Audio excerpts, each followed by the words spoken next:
Alright, what have we got today? Now we've got a Gerber multi-tool. It's actually called the Gerber Suspension Mutli Plier. So anyhow, my old multi-tool, I think I lost it. I don't think it broke. It was also a Gerber. But the reason I picked this one up was by coincidence. What happened was, I lost my multi-tool, went without it for a while. And Christmas rolled around, and a friend of mine also needed a multi-tool. He became a paramedic, and I decided that I was going to buy him a multi-tool because he never carried one. I figured he'd use it all the time, so I went and looked around and found one that I wanted and said, okay, this is what I should get him. If I want it, that's what I think he would use. So I got this exact same one for him, and lo and behold, I wasn't going to see him on Christmas Day, gave it to him before. Lo and behold, 2 weeks later, Christmas happens.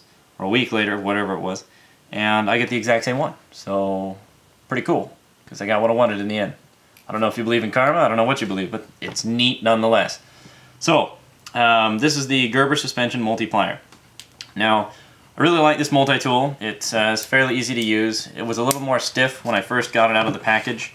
I had to use it for a while. Fits fairly, fairly easy to use. The case it comes with is solid. I mean, it's good. It's a good case, good sheath, I guess you would call them. My one complaint is that if you have a thicker or wider belt, this is not quite far enough. So if you do get a chance to get this, really take a second to look at the back of it. If you have a wider belt, it won't fit this multi-tool.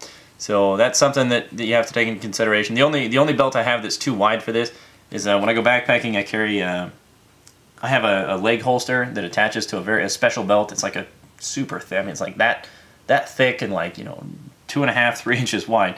Anyways, so it's important to me that this will actually be something that I can wear, because if I don't wear it on my belt, I won't use it. If it sits in my pocket, it's too much work to get out. So I'm gonna try and pretend this hand doesn't exist and it's just stuck to my leg. It's actually fairly easy to get out one-handed.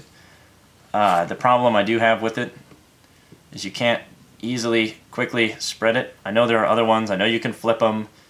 This one is just not as easy as some of the ones I've had in the past. So you can't see this, but I usually press it against my body to open it. And then there you have it. It is nice because it does self-open, so if you push down, it does do that. I haven't had much chance. It doesn't have much wiggle. Let's see, I can't really show you that. See the tip there? That's the best place you can see it. See how I'm wiggling it back and forth and it moves? That's a little loose, but it's not.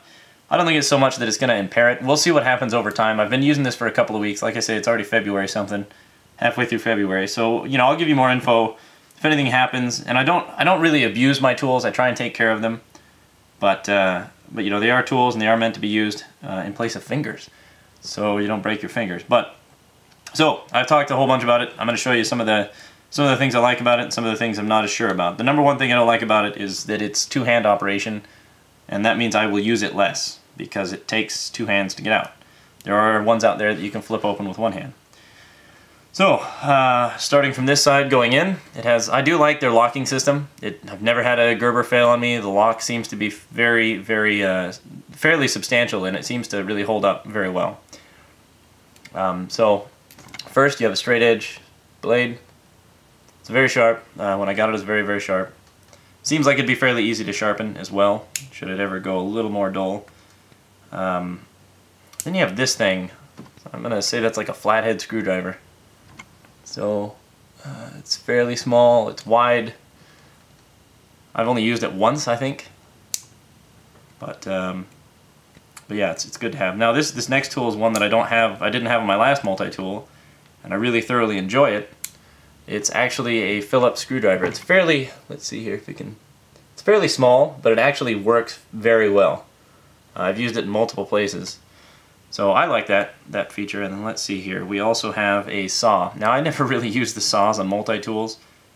They just don't have much of a purpose. So maybe some people use them. If you use them, please leave me a comment and tell me what you use it for and how effective it is.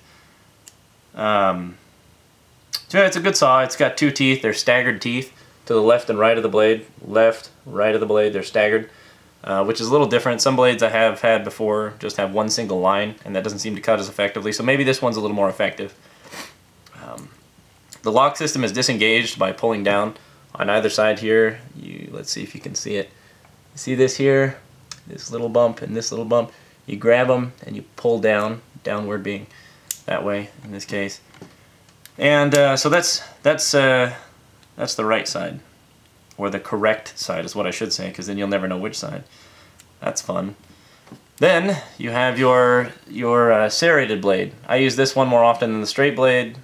To be honest with you, I use this in place of the saw, because most of the things I saw through don't require a physical saw. They just need a little bit more than just a straight edge blade. So there we go. I will tell you with this lock that it doesn't always lock on both sides. Say I just opened this one. I wish I could show you before I fixed it. I just fixed it out of habit. But occasionally one side will stick down and the other side will be up. That does not actually lock this. This will come in on your fingers or otherwise if you do not make sure both are pushed all the way up and locked in place. So it's just something to check. You know, I've had that problem with other multi-tools. Maybe there are some out there that don't do it at all, but I've had that problem with some of the different ones I've had. So here's your can opener. You got another knife. You could open, I mean, you could probably cut all the way around a can with it. I should do that on one of these videos just to show people how to do it, but yeah, there you have it. Now this next one, I'm gonna say, this one here, I'm gonna say is another flathead screwdriver. If I'm wrong on any of these or you have other uses for them, please mention it and I'll pass that information along to everybody else. Because I'm always learning. I do these videos with what I know, but that doesn't mean I know everything. In fact, it's usually a little different, but I've got some good information. So, now, this thing, I have no idea what that's for. This little, that. Tell me what that's for. Do it. I have no idea what it's for. And I just didn't want to get on Google and look it up. So let's see if you guys can figure out and tell me what that's for. I have no idea. Then it actually has one thing on it that I go back and forth on whether or not it's useful and has a place on a multi-tool. Scissors. Usually the scissors that come on multi-tools are kind of pieces of shit, to be honest with you. So we've got this nylon cord from another video that I did, and let's see if we can cut it without really... Oh, it seems to be cutting very well. Now the one thing I do like, this nylon cord is kind of cheap, and you know when you cut something with scissors and it goes in between the blades and the blades just kind of fillet and go in different directions? This didn't do that. I haven't really used it very much. It's a very strong set of scissors. Very strong. It takes a lot. I mean, there's a lot of... If I let go of this spring, you see how it flips all the way around to the top?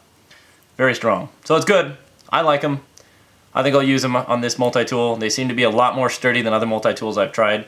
Longevity-wise, I don't know how they'll stand up, but we'll figure that out as time goes on. So there's all the different tools that come with it. It does have a suspension system. This is literally called the Gerber suspension, and so if you look inside, rather than having a spring or one individual piece, like you know how you'll see the little strings of metal that go down the sides on some of them, this one doesn't have that. It actually has big flat pieces of metal supporting the entire thing. You can see here in the joint, it does the same thing. So it's a fairly strong system. When looking into it, I don't actually know that much about it. I shouldn't say that. I don't actually have the evidence or have seen any reviews that I have gone, okay, well, this is definitely a good thing or a bad thing. So we'll see as time goes on. I'll do more videos, more reviews. I'll update you. If it breaks, I'll tell you how it happened. The other thing they do on this that I think is kind of different, and I actually don't like it. I like it on my knives. I don't really care for it on my multi-tools. I do, is the fact that these are hollow. Now, because of the nature of the multi-tool and where it's stored and carried, in this case a sheath, sometimes I do just throw just this in my pocket. I've reached into my pocket and actually caught the knife before and cut the tip of my finger. Now, you know, there are people who say, oh, that didn't happen, that can't happen. It's possible. You can do it. You can actually, I'll show you, you can actually cut stuff with it being in there. So it's not going to happen often. It's not something I would worry about, but it's something to think about when you're dealing with open, I'm just feeding it through here, when you're dealing with open blades. I'm just going to feed it through here to kind of give you guys an example of what I mean. Here, we'll go through this side. This side's bigger.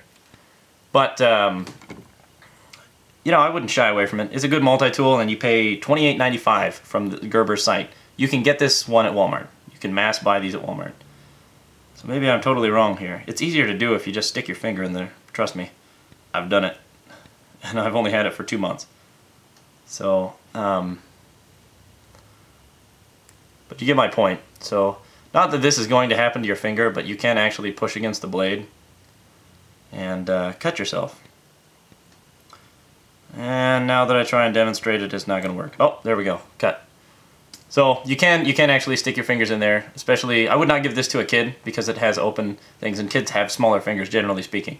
So that would be something I would be concerned about. It's not the end of the world. It's not a big deal. It's really not that big of a problem, but that's my take on why I don't enjoy it.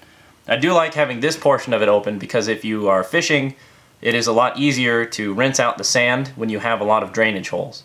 You don't have to sit there and let your multi-tool dry for 10 minutes. You can shake it off after you run the water through it, and that's how I use that. But having holes in the sides, the handles, I don't enjoy handles, or having holes in the back where the blades are not exposed. I don't mind. You know, actually, now that I look at this, I kind of think it would be nice to maybe have 1 or 2 pieces of metal across that. I don't really care if it lightens it. I know that's the point in putting those things oftentimes, is to lighten the weight of the multi-tool, but it's not like this thing weighs 10 pounds to begin with. So that's my take on it. Tell me if I've missed anything, or tell me what you think about it. I really would appreciate a few educating points on the usability, anybody's experience. If anybody carries one of these regularly, does work with it, utility work, tell me what you do in the comment section, and tell me how long you've had it, how long it stood up, and problems you've seen with it. I'd really like to do another review on this, say a month down the road or whatever, and kind of tell you how it's been holding up, because I'm thinking for $28.95, it's a pretty good deal. It's not quite, it's a little more expensive than I would use to loan somebody else. You give them your $10 ones, but it's cheap enough and inexpensive enough that I'm not afraid to abuse it and use it like it is meant to be used. I say abuse, but you know what I mean. Anyways, take care, guys. Comment, subscribe, like, do it, please. Helps me. And go check out some of my other videos. I've got another multi-tool up, and I intend to get a whole bunch more. So, take care, guys.